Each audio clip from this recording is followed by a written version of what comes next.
السلام علیکم ناظرین، امید ہے خیریت سے ہوں گے۔ نئے ولاگ کے ساتھ حاضر ہوں۔ آج کا ولاگ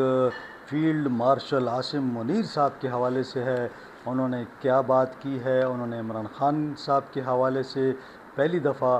ایک آفر کی ہے، اور وہ کیا آفر ہے یا یہ شرط ہے؟ بہرحال یہ ان کی جانب سے پہلی مرتبہ کچھ چیزیں سامنے آئی ہیں، اور پہلی مرتبہ ہمیں ان کا مائنڈ پڑھنے کا موقع مل رہا ہے، یعنی ہمیں معلوم ہو رہا ہے کہ عاصم منیر صاحب کیا چاہتے ہیں۔ پھر انہوں نے شیطان اور فرشتوں کے حوالے سے بھی بات کی ہے، تو وہ کیا بات ہے؟ ان تمام موضوعات پر بات کریں گے۔ اس سے پہلے کہ میں تفصیل میں چلا جاؤں، آپ سے وہی ریکویسٹ کہ چینل کو لائک کر لیں، سبسکرائب کر لیں، دوستوں کے ساتھ شیئر کرنا نہ بھولیے گا، بیل آئیکن کو پریس کر لیں تاکہ آپ کو نئے ولاگ مل سکیں۔ Field marshal Asim Munir Belgium میں تھے، اور وہاں پہ انہوں نے پاکستانیوں سے خطاب بھی کیا۔ پھر ساتھ میں وہاں پہ جو بڑے سینئر جرنلسٹ ہیں سہیل وڑائش صاحب، وہ بھی وہاں پہ موجود تھے۔ تو بقول ان کے کہ ان کی ملاقات تقریباً 2 گھنٹے کی تھی، تو ایک طویل ملاقات تھی۔ سہیل وڑائچ اس سے پہلے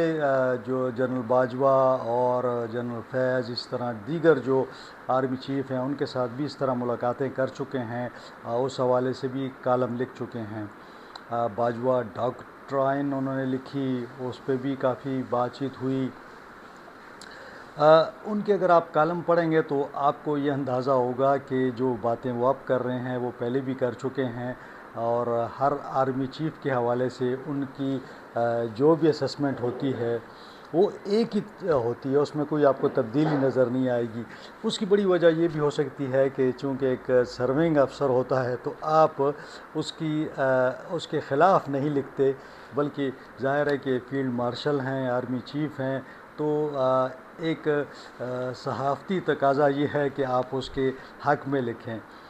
بہرحال جب آپ اس سے ملتے ہیں، اس کا انٹرویو لیتے ہیں، تو من و ان جو باتیں وہ کرتا ہے وہی آپ کر سکتے ہیں۔ لیکن اس کے اندر 3 4 5 باتیں جو ایسی ہیں جو میں آپ کے سامنے کلیئر کرنا چاہوں گا، کہ میں چاہوں گا کہ اس پہ بات کی جائے۔ پہلی بات، انہوں نے حکومت کی تبدیلی کے حوالے سے جو کیا سرائیاں تھیں، جو افواہیں تھیں، ان کو بالکل مسترد کر دیا ہے۔ ان کا کہنا ہے کہ نہ صدر جا رہا ہے اور نہ ہی وزیر اعظم جا رہے ہیں، دونوں اپنا اسی طرح حکومت چلتی رہے گی، اور ایسی کوئی بات نہیں۔ اور پھر انہوں نے یہ بھی کہا کہ مجھے اللہ نے بڑی عزت دی ہے، میں ایک سپاہی ہوں، اور سپاہی سے زیادہ مجھے اور کچھ نہیں چاہیے، اور مجھے شہادت مجھے ملے، اس سے بڑا مجھے کوئی مقام نہیں ہے۔ تو یقیناً یہ بات ان کی ہے کہ نہ وہ صدر بننے جا رہے ہیں اور نہ ہی وہ حکومت کی چھٹی کروا رہے ہیں۔ تو یہ جو انہیں کہا گیا کہ جی یہ افواہیں جو ہیں، یہ جو خبریں ہیں، یہ تو جو ادارے ہیں، جو ایسے ادارے ہیں جو کہ یہ سارا گیدر کرتے ہیں، خفیہ انٹیلیجنس، تو یہ ان خفیہ اداروں کی رپورٹیں ہیں۔ تو انہوں نے کہا کہ ایسا نہیں ہے، کچھ سازشیں بھی لوگ کرتے ہیں، اور کچھ لوگ میرے مخالف ہوں گے، کچھ ان کے مخالف ہوں گے، تو وہ ایک پروپیگنڈا کر رہے ہیں۔ تو پہلی بات یہ کہ ایسی افواہیں جو پھیلائی جا رہی ہیں وہ بے بنیاد ہیں، اور ان کی خواہش ہے کہ ان کی کوئی خواہش نہیں ہے کہ کوئی عہدہ لیں وہ۔ تو انہوں نے کہا کہ اللہ نے مجھے عزت دی ہے، یہ کافی ہے۔ اب دوسری بات جو تھی، سیاسی مصالحت کی بات ہوئی، یعنی سیاسی کمپرومائز۔ تو ان کا یہ کہنا تھا کہ دیکھیں، جب اللہ تعالیٰ نے فرشتوں سے کہا کہ وہ حضرت آدم کو سجدہ کریں، تو انہوں نے کہا کہ تمام فرشتوں نے کر لیا سوائے ابلیس کے۔ تو ابلیس نے نہیں کیا، اس نے معافی نہیں مانگی اور نہ سجدہ کیا۔ تو ایسے وہ فرشتے معافی مانگنے والے فرشتے بن گئے، اور جس نے معافی نہیں مانگی وہ جو ہے آج تک شیطان ہے۔ تو کہنے کا مقصد یہ تھا کہ عمران خان صاحب جب تک 9 مئی کے حوالے سے معافی نہیں مانگتے ہیں اور ندامت کا اظہار نہیں کرتے، اس وقت تک ان کے ساتھ کسی قسم کی کوئی بات چیت نہیں ہوگی، یعنی ان کا چیپٹر کلوز ہے۔ یہ بارہا کہا جاتا تھا کہ جی وہ معافی مانگے، لیکن پہلی مرتبہ میں سمجھتا ہوں کہ پاک فوج کی جانب سے یہ کھل کر یہ بات کی گئی ہے کہ کسی بھی طور پر ان کو نہیں چھوڑا جائے گا، یعنی ان کے ساتھ کوئی نرم رویہ اختیار نہیں کیا جائے گا، اور جب تک وہ اس پہ معافی نہیں مانگتے، اور پھر عدالتی معاملات کے ذریعے ہی وہ باہر آ سکتے ہیں۔ تو میں سمجھتا ہوں کہ یہ تحریک انصاف کے لیے، عمران خان صاحب کے لیے ایک شرط ہے، ایک مطالبہ ہے فوج کی جانب سے کہ جو 9 مئی کو انہوں نے کیا، جو جی ایچ کیو پہ حملہ ہوا، جو کور کمانڈرز کے گھر پہ حملے ہوئے، شہداء کی یادگاروں پہ حملے ہوئے، تو یہ تمام جو واقعات تھے فوج اس کو نہیں بھول پا رہی، اور فوج سمجھتی ہے کہ یہ اس پر انہیں معاف نہیں کیا جانا چاہیے۔ ساتھ ساتھ انہوں نے ایک بات جو کی ہے کہ اسٹیبلٹی کی، یعنی معیشت کی بحالی کے حوالے سے، تو وہ سہیل وڑائی صاحب کہتے ہیں کہ جناب ان کے پاس 10 سال کا ایک معیشت کو بہتر بنانے کا ایک منصوبہ موجود ہے۔ یہ 10 سال کے منصوبے ہم کئی سالوں سے، کئی دہائیوں سے سنتے آ رہے ہیں کہ فلانا آدمی آتا ہے، اس کے پاس 10 سال کا منصوبہ ہوتا ہے، لیکن پھر وقت بدلتے پتہ نہیں چلتا۔ لیکن بہرحال ان کے پاس 2-3 سال کا جو بھی اس وقت ان کے پاس جو بھی ان کے ذہن میں ہے، ایک تو وہ کہہ رہے تھے کہ جناب ہم نے جو کام کیا ہے ریکوڈک کے حوالے سے، تو اگلے سال سے ان کی امید یہ ہے کہ $2 ارب سالانہ ہمیں ملیں گے۔ تو اگر $2 ارب ہمیں سالانہ ملیں گے، میں سمجھتا ہوں یہ بہت بڑی اچیومنٹ ہوگی، اور یہ ماضی میں جو ہمارے چیف جسٹس صاحب تھے جنہوں نے اس کے اندر انٹروین کیا اور اس کو تباہ کیا، آج تک ان سے حساب نہیں ہوا کہ بھئی عدالت کا کیا کام تھا اس کے اندر آ کے سارے معاملے میں ٹانگ اڑانے کا۔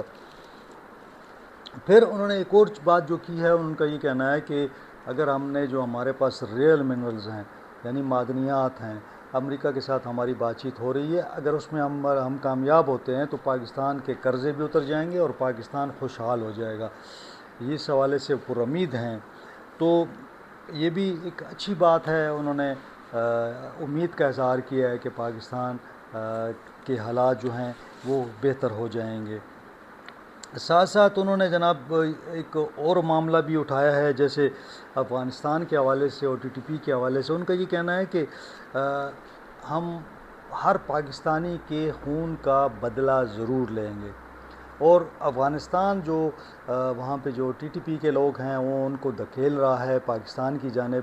یہ اسے نہیں کرنا چاہیے، یہ پالیسی بند کرنی چاہیے۔ پاکستان کے اندر دہشت گردی میں ملوث لوگوں کو وہاں سے یہاں بھجوانا اور ان کو فیسیلیٹیٹ کرنا، یہ افغان پالیسی قابل برداشت نہیں ہے، اور افغان حکومت کو اس پالیسی پر نظر ثانی کرنی چاہیے۔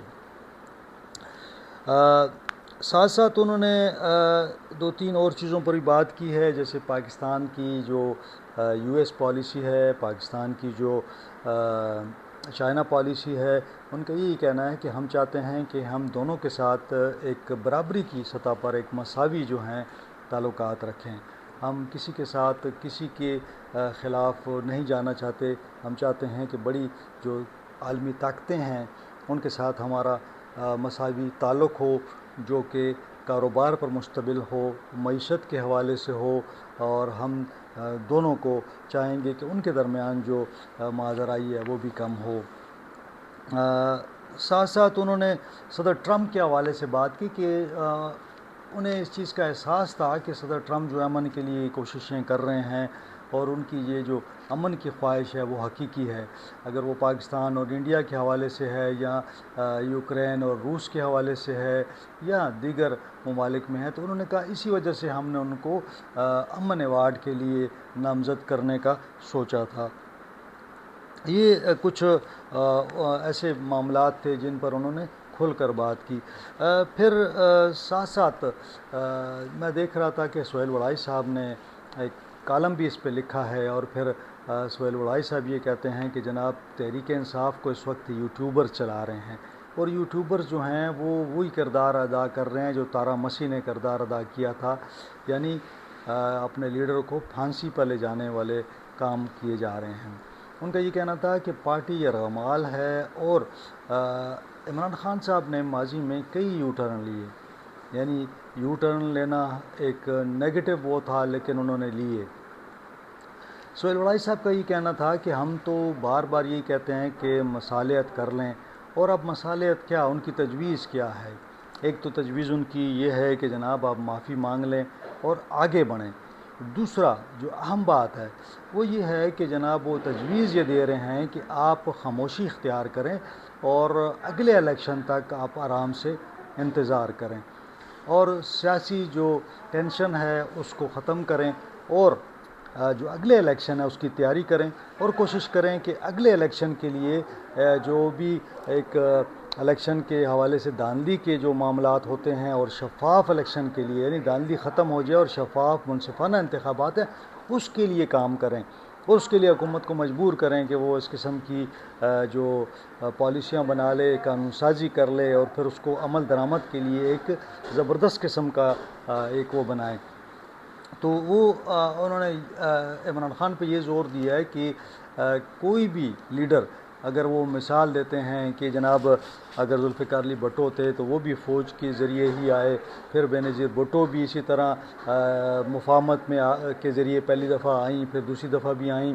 پھر نواز شریف کی مثال دیتے ہیں کہ وہ بھی مفاہمت کے ذریعے آئے تھے۔ تو کوئی بھی آج تک انقلاب کے ذریعے، طاقت کے ذریعے اور زور زبردستی جو ہے اسٹیبلشمنٹ کے ساتھ لڑ کے نہیں آیا۔ تو عمران خان صاحب بھی 2 سال سے جیل میں ہیں، اور کوئی امید نظر نہیں آ رہی کہ ان کی کوئی رہائی ہوگی۔ عدالتوں کو بھی آپ نے دیکھ لیا، ان کے کیس عدالتوں میں پڑے ہوئے ہیں، نہ ان پہ کوئی سماعت ہو رہی ہے، نہ کوئی فیصلہ ہو رہا ہے۔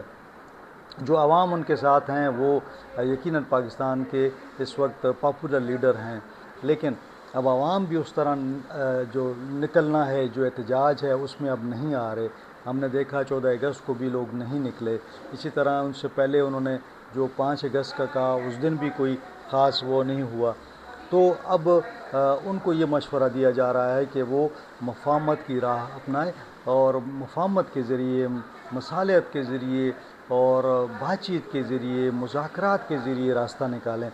اور میں سمجھتا ہوں کہ اگر عمران خان جس دن بھی چاہیں گے مذاکرات کا راستہ، تو وہ میرے خیال میں کہ ان کی معافی اور اس حوالے سے جو 9 مئی کے واقعات ہیں ان پر ایک پالیسی بیان کے بعد شروع ہو سکتا ہے، اور یقیناً ہونا بھی چاہیے۔ سیاست میں دشمنی تو نہیں ہو سکتی، لیکن اصولوں پہ ظاہر ہے کہ کمپرومائز نہیں ہوتا، لیکن اس حالات میں کہ جب اسٹیبلشمنٹ اتنی مضبوط ہو، وہاں پہ ظاہر ہے کہ آپ کھل کے سیاست بھی نہیں کر سکتے۔ بہرحال آج اتنا ہی، انشاءاللہ اگلے ولاگ میں آپ سے ملاقات ہوگی۔ اپنا خیال رکھیں، اپنی فیملی کا خیال رکھیں۔ اللہ حافظ۔